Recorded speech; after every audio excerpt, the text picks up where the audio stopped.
हाय guys, आज हम my disciples are female demon के एपिसोड नंबर 49 को स्टार्ट करने वाले हैं। इससे पहले जिसने भी मेरे एपिसोड नंबर 48 को नहीं देखा है पहले जाके वो देखिए। Thank you. स्टोरी के स्टार्टिंग में हम देखते हैं डेमन एम्परर को जो कि जंगल में जा रहा होता है और उसके साथ उसके सारे डिसाइपल्स होते हैं। फिर तभी उनमें से टाओबाई बोलते हैं, यूसेन क्या तुम्हें याद है कि हम प्रति 10 साल में एक बार यहाँ पर आते थे इंपीरियल मेसलन्स में और यहाँ पर आकर हम अपने मास्टर की वर्शिप करते थे। फिर ये चीज सुन के यूसेन बोलती है, हाँ मास्टर मुझे याद है। फिर ये चीज सुनकर टाओबाई बोलती है, तो फिर तुम्हें ये भी याद होगा कि इस साल वर्शिप डे है। फिर ये चीज सुनते ही लाओसेन थोड़ा सोचते हुए बोलते हैं, हाँ मुझे भी याद है नेक्स्ट मंथ को ये वर्शिप डे है, लेकिन मैं एक बात बता दूं, मास्टर तो फिर से रिजरेक्ट हो चुके हैं, तो हम क्यों इस इंपेरियल मेसलस में आए और हमारे आंसू को यहाँ पर बहाए, क्योंकि हमारे मास्टर जिंदा हो चुके हैं और हम किसके लिए ये सारी चीजें करें। तुम सभी को ऐसा नहीं लगता कि हमें ये सारी चीजों को बंद कर देना चाहिए? फिर ये चीज सुनकर डेमन एम्परर बोलता है, नहीं तुम्हें ऐसा करने की कोई भी जरूरत नहीं है, तुम हर साल जैसा मनाती थी इस साल भी वैसे ही मनाओगी। फिर ये चीज सुनकर वो पांचों डिसाइपल थोड़ी सी कंफ्यूजन में आ जाती हैं और मन में बोलती हैं कि हमारे मास्टर तो अभी जिंदा है,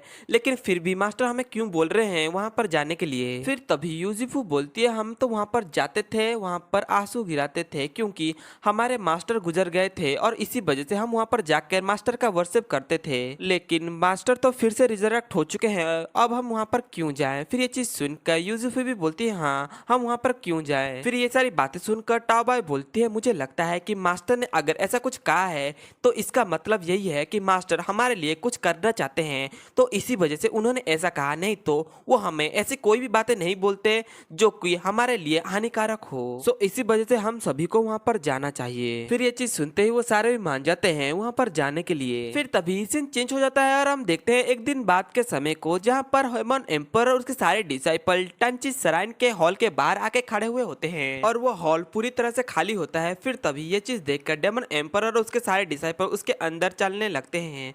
फिर तभी लीमो बोलती है, मास्टर इस जगह के सिचुएशन को देखकर ऐसा पता चलता है जब हम यहाँ पर नहीं थे तब यहाँ पर जितने सारे मास्टर थे उन सभी ने इस हेबेली प्रिजन के जितने भी सारे सीरियस क्रिमिनल थे उन सभी को रिलीज कर दिया और जितने भी सारे टंची श्राइन के रिमेनेंस थे या फिर अवशेष थे उन सभी को एक साथ ही डिस्ट्रॉय कर दिया। फिर ये चीज सुनकर डेमन एम्परर बोलता है, ये तो बहुत अच्छी बात है। फिर तभी टाओबाई बोलते हैं, मास्टर यहाँ पर तो सब कुछ डिस्ट्रॉय हो चुका है, अब हम इस टेरिटोरी को क्या करें। फिर ये चीज सुनकर एल्डरलियन बोलते हैं, यहाँ पर सब कुछ तो डिस्ट्रॉय हो चुका है, लेकिन फिर भी ये एक ग्रेट एरिया है और यहाँ पर हमारे पास बहुत सारे रिसोर्स हो सकते हैं, लेकिन लास्ट में मास्टर ही ये डिसाइड करेंगे कि इस एरिया का हम क्या करें। फिर ये चीज सुनकर डेमन एम्परर गुस्सा हो जाता है और बोलता है कि इस एरिया को पूरी तरह से डिस्ट्रॉय कर दो। फिर ये चीज सुनकर लियो बोलती है, हाँ मास्टर आपने जैसा कहा हम ऐसा ही करेंगे, क्योंकि इन टंची श्राइन ने हमारी सिस्टर को 300 सालों तक यहाँ पर बंदी बना के रखा,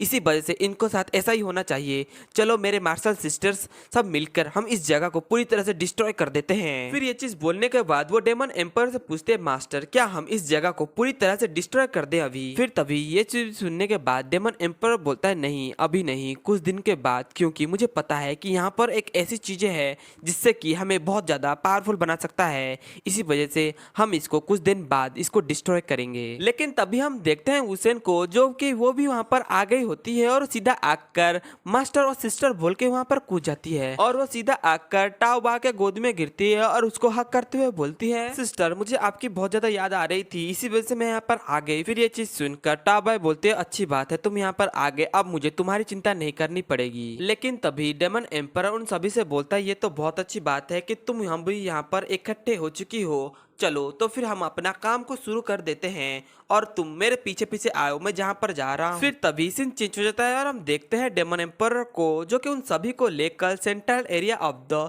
टंची श्राइन के पास आ गया होता है और वहाँ पर आते हुए वहाँ पर अपने पावर का यूज करने लगता है। इसके कारण वो बड़े से बाल्टी को समन कर लेता है, जिसको कि हम बाल्टी बोलते हैं, लेकिन यहाँ पर हम इसको क्वाड्रन बोलेंगे। फिर इस क्वाड्रन को देखते हुए लाओसेन बोलती है कि मुझे तो नहीं पता कि मास्टर यहाँ पर क्या कर रहे हैं, हैं, लेकिन मुझे इतना जरूर पता है कि मास्टर अपने कल्टीवेशन को फिर से बढ़ाने की कोशिश कर रहे हैं। फिर ये चीज सुनकर टाओ बाई थोड़ी सी चौंक जाती है और बोलती है, मास्टर ने तो कुछ दिन पहले ब्रेक थ्रू करके सेंट रियल में ब्रेक थ्रू किया था, क्या मास्टर फिर से चाहते हैं कि वो फिर से लेवल अप करें? लेकिन हम दूसरी तरफ देखते हैं डेमन एम्परर को, जो कि पूरी तरह से स्पिरिचुअल एनर्जी से घिरे हुए होते हैं। फिर ये चीज देखकर एल्डेनियन बोलते हैं कि मुझे समझ में नहीं आ रहा है कि मास्टर अभी करना क्या चाहते हैं। लेकिन तभी हम देखते हैं अंडरग्राउंड से बहुत ही तेजी से लाइटनिंग ऊपर की तरफ निकलने लगता है। फिर तभी उनमें से कोई बोलता है कि इसके अंदर तो एक अंडरग्राउंड स्पिरिचुअल वेन है। फिर ये चीज सुनते हैं उसके जितने सारे डिसाइपल होते हैं बोलते हैं, क्या अंडरग्राउंड स्पिरिचुअल वेन? मुझे तो इसके बारे में ठीक से कुछ भी नहीं पता, तो इसी वजह से टाओ बाई क्या तुम मुझे अच्छे तरीके से बता सकती हो? फिर टाओ बाई अच्छे तरीके से बताते हुए बोलती है, ये एक अंडरग्राउंड स्पिरिचुअल वेन है, इसका यूज करते हुए तुम अपने स्किल्स को एक्टिवेट कर सकते हो ऑटोमेटिकली, और इसके साथ ही तुम अपने मार्शल आर्ट को भी बहुत ज्यादा इंप्रूव कर सकती हो इसका यूज करते हुए। इसी वजह से ये बहुत ही ज्यादा रेयर और बहुत ही ज्यादा अमेजिंग है। हाय गाइस, अभी के लिए इतना है। इसके नेक्स्ट एपिसोड में देखेंगे क्या डेमन एम्परर लेवल अप करता है या फिर नहीं। अगर आपको मेरी वीडियोस पसंद आती है तो मुझे सब्सक्राइब और बेल आइकन ऑन कर दीजिए। Thank you.